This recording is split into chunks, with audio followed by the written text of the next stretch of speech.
Hi all, happy Wednesday. You'll notice there's some clutter behind me. We had the home inspection today as part of the conditions, so stuff got kind of torn up. We had to move things away from the walls and stuff so they could look at stuff. So it's been. I apologize. I haven't had more gaming related stuff of late. I've just been too distracted. I cannot concentrate. So, mea culpa, that's been what's been going on. But I do have something to talk about today. There was news recently, I think it was today, let me check the article.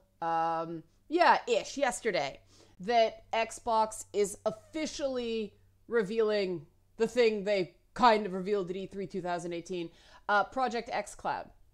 And it's basically game streaming to phones, essentially. And they're saying this is going to be some big things and you can play wherever you want, yada, yada, yada. It sounds a lot like similar to what Sony tried to do with the crossplay functionality on the Vita.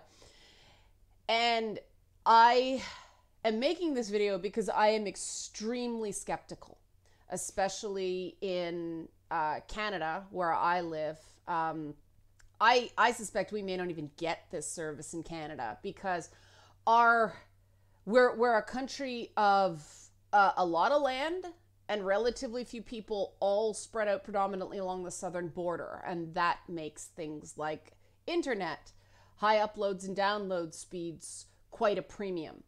And the problem with all these streaming services for video games, mobile gaming, AAA mobile gaming, is that it's only as good as whatever network you're dealing with. And I mean, one of the problems with this place is the internet is not so good here. It's not terrible, but it's not as good as some other places that I talk to people and that, why don't you get this? Why don't you get that? Well, it's just not possible when you live near two train lines.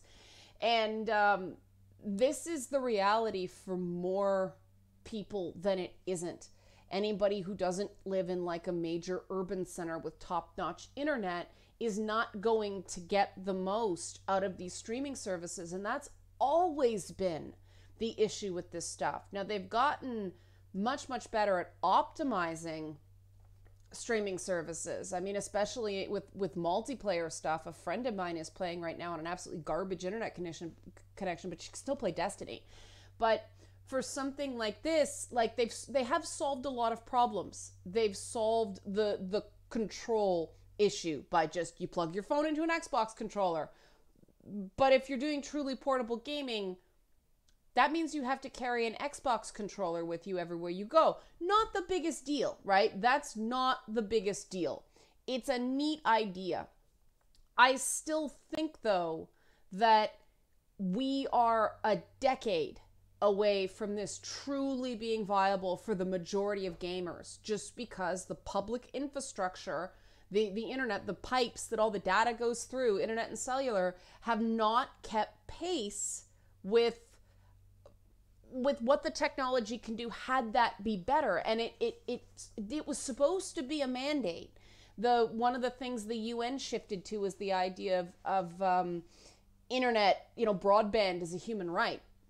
And that's why, if you wonder why there are all those very strange talks about women and technology at the UN, I did a video about it back at the time, but for those of you who weren't around, because, yeah, there's about 10,000 people more than were back then watching this channel, but the money shifted from specific female empowerment, small business microloans for women, to broadband. And so all those special interest groups that were living on a steady diet of government grants about the empowerment of women just took their portfolio and grafted it onto the Broadband Commission. So that's, sort of important political stuff if you wonder why certain seemingly odd stuff is going on right now. But yeah, I really think as much as they can get this technology working, it's only going to be in those major population centers with really great internet. And then even then, if it's a streaming service, if you need a mobile connection to connect, it's useless on subways, which for most of us, that's where we need some sort of mobile gaming, which is why the Vita was so, not the Vita and the PSP were so great for me when I was taking the subway a lot more, because they worked. It was you actually plugged the game in. It was an on-board experience. And so, that it made sense to me. And now the Switch is right there. You do not need an internet connection to play the Switch.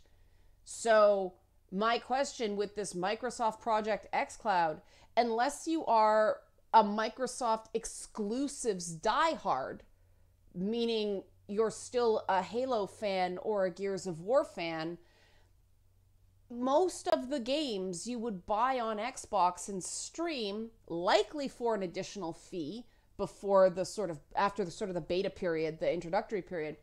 So why not just get a Switch? Because then you don't have to worry about mobile capability. You don't have to worry about carrying around one of those giant Xbox controllers in your backpack. And you're sparing your cell phone battery and the data plan on your cell phone for, actually using it as a phone and a communication device. So I just don't see how Project xCloud is going to compete with the Switch, just because the Switch is an actual portable gaming console that also works in your living room, that gives you an actual experience that you don't need an internet connection for, as opposed to a streaming service offset of the giant fat console that sits, as art in your house, for me more often than not. So that's my take on it. I'm curious about what other people think. We don't know very much about it right now.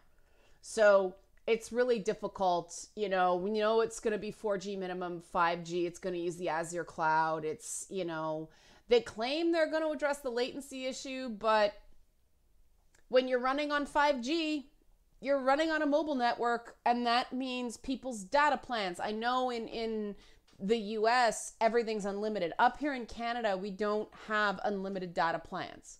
We have to prepay for a certain number of gigabytes. This would murder that. Yeah, we still have metered internet. We still have metered mobile, because we don't have the economies of scale to do the unlimited the way it does in the US. We sort of have we have a unique challenge in terms of technology here. But even for Americans, that's still putting load on an already overloaded network. And only certain mobile carriers. Is it going to be exclusive to a particular mobile carrier? Who knows? We don't know any of these things, and so until we actually get the guts of it, as much as I think it's a cool idea, I'm gonna have to see more, because we all know Microsoft is notorious for promising the moon. I give them credit on the Xbox One. They were transparent enough that it was pretty obvious to figure out what the vulnerabilities were in the software architecture they were developing. But this, we just don't know enough.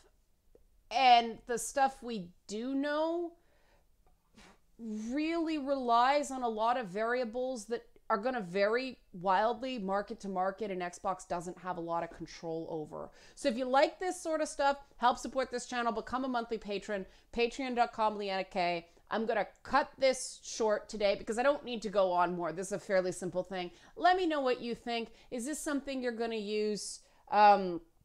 Is this something that excites you? Or are you sort of with me, cool idea, bro, but need to see more? Or are you just sort of like, I don't care. I don't mobile game. I separate. I play games when I get home. That's my way of separating my work life from my personal life.